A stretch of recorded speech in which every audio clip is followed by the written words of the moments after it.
as we prepare for our 2025 annual conference session, I want to invite you to join us in a time of conversation with Angie Williams, who is president of our Council on Finance and Administration, Ken Peterson, who is vice president of CFA, as we know it, and chair of the investment committee. And if I'm new to you, I'm Martha Stokes, your conference lay leader. It's important for all of us to know more about what will be presented at annual conference from the Council on Finance and Administration. And so thank you for joining in this conversation today. We all know, as members of our local churches, what the context is for our communities based upon the economics that we're facing, based upon all the changes we've experienced over recent years in the local church. And I know that CFA has been working for a while now, especially this year, to develop some strategies to both help us face our current realities and move into a future filled with hope and filled with new opportunities for both sustaining and enhancing our ministries, creating new ministries as well. So, Angie, let me start with you with a question. If you had to summarize what you want the annual conference to know about these conversations, what would you say? Absolutely. Well, Martha, you really already touched on it. I think it's really important to say, as a high-level summary, that if we could communicate the main thing that we want churches to know about the work that we've been doing with CFA and what we've been really aiming to accomplish is to truly develop strategies that are going to help to reduce the financial burden for our local churches. And we're excited to have this opportunity with you today to sort of discuss exactly what it is, some of the things that we think are going to get us there. So how are you doing it? Okay, so...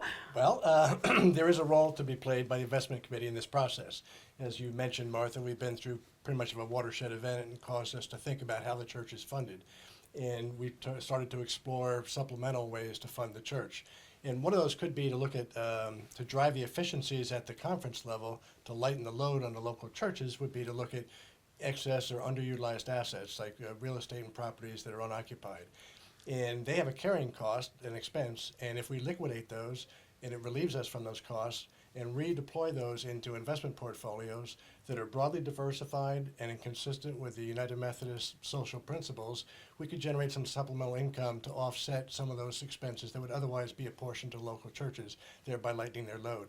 So that's one of the ways the investment committee can help out. So, okay, let me just clarify what I'm hearing you say is taking a close look at properties that we have, Yes. whether that's something that's been built or land or a variety of things, Yes. determining best use of those, and if that's to sell them, taking that money and investing it in ways that will sustain and help support new ministries. Yes, that's right. And you raise a good point in that we look for the highest and best use. In some cases, that may be to liquidate it. In other cases, it may be to do an alternate use with it. But in either case, to try and generate enough income to offset the expenses and lighten the load at the end of the day. Okay. So, Martha, to share a little bit more about how that is actually happening is people may or may not be aware that as churches are closed, and right now we currently have over 50, those properties now have come over to the trustees of the conference. And on the conference level, we have partnered with Wesley Community Development. And Wesley Community Development is who is, in fact, helping to determine and assess the highest and best use of each of these properties. And one of the things that's really important for churches to know is that as a part of that process, it's looking at the property, the church building, it's looking at space that may or may not be being utilized, how that can be done in partnership, and determined how that might be used in partnership with the community, the needs of the community. And so how things could be restructured, how things could be reinvested as far as the use of the properties, but also then in determine what the mission and ministry of the church is and what the needs of the communities are. Also, properties could be sold as well, and these assets are what the investment committee will be working with to use these strategies to eventually to help lower the apportionments for our churches. And we are looking at the 20% and 80% division of that. So what we mean by that is that 20% will be put into grants, a fund that local churches can access to use for local mission and ministry. And then the 80% is what the investment committee will then be managing to put into place what Ken talked about. Yeah. In that way, a portion of the proceeds would be invested in today's church, the 20% or so, and then the 80% would be in more of an endowment for the long-term viability and stable for a platform for growth into the future. Yeah. What I'm hearing you both say is focus on how the church can be in stronger ministry even with the community, Yes. taking into account community needs and what might be the best use of the property, what might be the best use of space that's there. So really expanding the opportunity, as I hear it, for local churches to direct funds, direct space to the community for local needs. That's exactly right. And I think another thing to point out is that Wesley Community Development can partner with the conference and local churches not only in helping to determine the highest and best use of closed church properties, but also existing church properties. Local churches are able to go through that process as well. And that's something that the conference leadership team could give more information to local churches on how to go through that process as well. Okay, lower apportionments has been mentioned. Talk a little bit more about that. Well, of course, the ability to offset expenses that would otherwise be apportioned would be a function of the future performance. And as we all know, real estate is reasonably illiquid, so it will take some time to develop the highest and best use, and then in the event of liquidation, take some time to find buyers and so forth. So it will take some time to play out. Once it does play out and we invest in a diversified portfolio, it'll be to the extent that there's interest, dividends, potential capital gains, if any, would be then available at that time to look at offsetting some of the costs. But as far as how much that's going to be, that's a crystal ball. It's a little bit foggy. So. Yeah. What else would you all like to share at this point? I know there's going to be time for question and answer at annual conference. People can certainly direct those questions now to the treasurer's office or to CFA. Just on these priorities, what else would you like to share?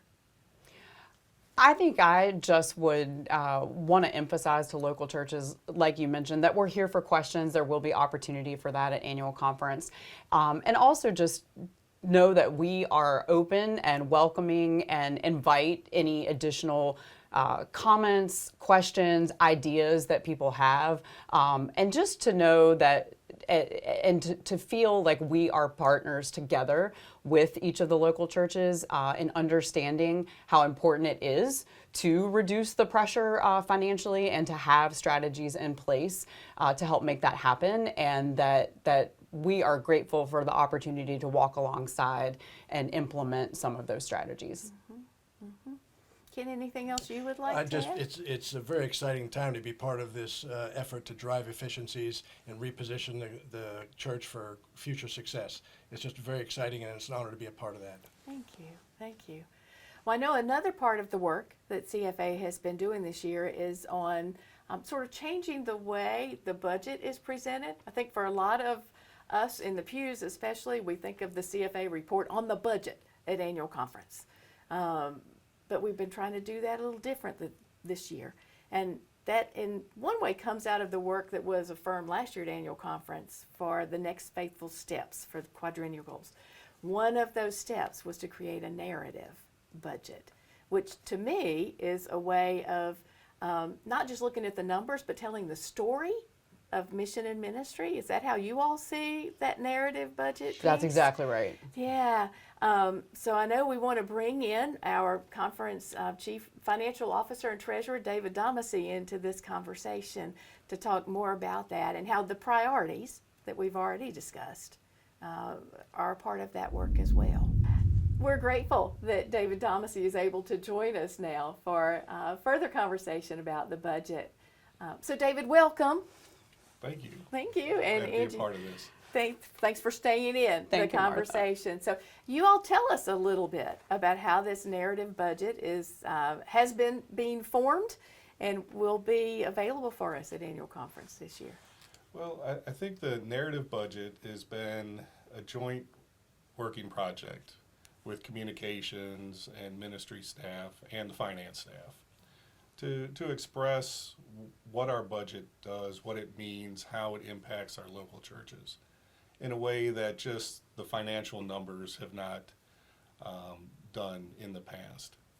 And so this year you're going to see both a narrative budget and a change to the traditional budget that has been in place for roughly 18 years at the annual conference. So I will be shooting a separate video to go through some of those details, but it's an effort to communicate better what we are doing, the benefits of the apportionments to the local churches. We are streamlining the budget. It's not as long and detailed as in the past. And I really hope to connect with people, because my goal has always been to have churches understand the apportionment process, make it clear, as we appreciate all the support our local churches have shown us over the years. I think about how in both the book of reports and writing and in our orientations, we try to really emphasize that part of how it's the lay member's responsibility, the lay member of the local church to annual conference, to help communicate what comes from annual conference to the local church. I would see a narrative budget as being a great way to help those in our pews better understand what those numbers represent. Do you all feel the same way? That's exactly right. Yeah, we're very hopeful that the narrative, which people will find, will be the framework and give context to really understand the budget, will be given beforehand. And I definitely think it's really going to support in the local church having the language that is needed to help communicate and give context for the budget. And the other thing people are going to see is a much more streamlined approach. And David can say more about the prioritization, but people are always wanting to know, how do they make kind of informed decisions. We do know that some local churches struggle and aren't able to fully pay apportionments. And so it helps make informed decisions and helps really understand exactly what is contained through the prioritization piece. Yes, this change is melding the two goals of a narrative budget with the goals that have been of CFA that have been spoken about. And so what you'll see in this budget, there is a prioritization of the apportionments, which is a new concept in the conference, where one of the apportionments, there will only be 4 apportionments. The first apportionment will be required to be paid by local churches before other churches, before other apportionments get paid.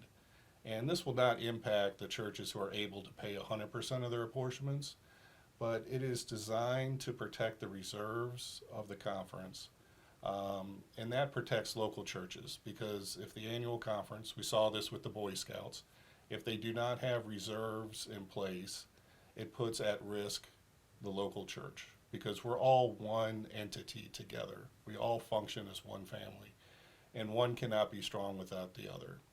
And so you will see this as a way to protect those resources. These are the expenses that are required to be paid, like salaries, district superintendent salaries, other fixed costs that are just, we are going to pay 100% of. And it's a very prudent move, and one that's needed in today's environment. The other aspect in this budget you're going to see is, and this has been spoken to before, but we are no longer apportioning for active clergy health insurance. We are going to a direct bill model. It's the same model that all other annual conferences use. And so this will impact our apportionment budget significantly, in that our largest single expense is now out of our budget and will be sent to the churches directly in the form of a bill. We have videos online for people to get more detail about that, as well as a calculation tool that every church can estimate what their cost is going to be. So in anticipation of getting that book of reports, we'll see two separate models of the budget, so to speak. We'll see Yes. the narrative description, and we'll see kind of what we're used to in terms of the financial numbers, but they will be in different priority groupings, so to speak. Yes, yes. It's designed to be reflective of the purposes behind the apportionments. It's, again, more streamlined, just 4 apportionments. And it allows future flexibility.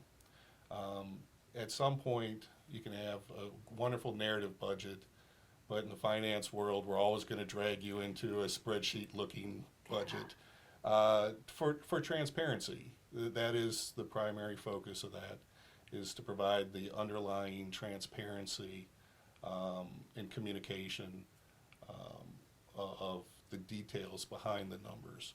So this year we are doing both, and we think the annual conference deserves both, and both are needed. And so they reflect, they link together, they're coordinated, they're designed to explain each other, but it is a different format. And I really encourage people to watch the video I will be putting out on the details, because it is, being that it's a new format, if you're used to the old one, you just need to know how to interpret the new one.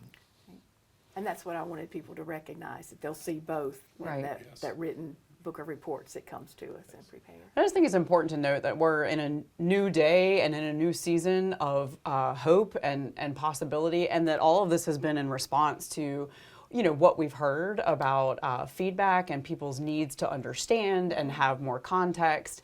And also, the budget has been approached the same way for a very long time, and so we're excited that these changes have been put into place because of listening to the feedback and responding to the needs for more clarity, and again, that streamlined approach, those 4 sections of prioritization. And so we think it will just make it a lot simpler for people to, like you said, really be able to interpret it to the churches as lay leaders and pastors are really trying to communicate to their congregations. So just to repeat again, for the folks who are watching, there will be opportunities for question and answer Yes. with you all at the annual conference session. Yes. And if there are questions before then, folks can feel free to reach out to try to get those answers that they might need Yes. as they interpret what is released. Tentatively, we are planning for lunchtime on Thursday at annual conference, and of course, more detail and exact information about that will be communicated prior to. Okay. Anything else you'd like to share? No, I am very grateful for the work of CFA, their long-term focus, and want to emphasize that they are really looking down the road to make sure that we are ready to meet the needs of the local church into the future. Thank you for that work. Thank you, Angie, for your leadership in that. And again, so grateful that Ken was able to join us to be a part Likewise. of the conversation. Likewise. So, Thank you, Martha. Thank You're you for your welcome. partnership and leadership as our lay leader. you're very welcome. We'll look forward to sharing more as we come toward the annual conference and once we are in Roanoke.